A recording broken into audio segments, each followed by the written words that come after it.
Hello, teacher and classmate. Good afternoon.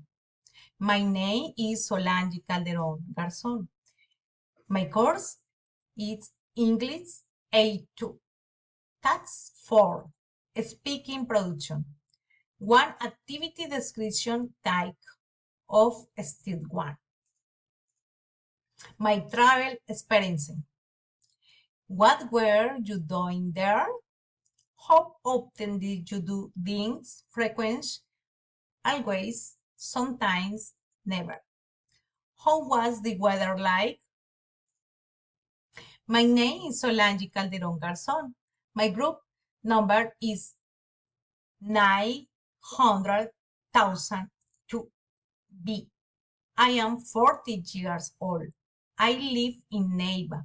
I am a student, magister in administrative organization. I work as a teacher in Uniminuto, University Science, 2018. I visited San Agustin, a municipality located to the south of Huila. It is a small town. The weather is usually cool and rainy. San Agustin's people are always kind, lovely, and helpful. There are never troubles in San Agustin. People are peaceful.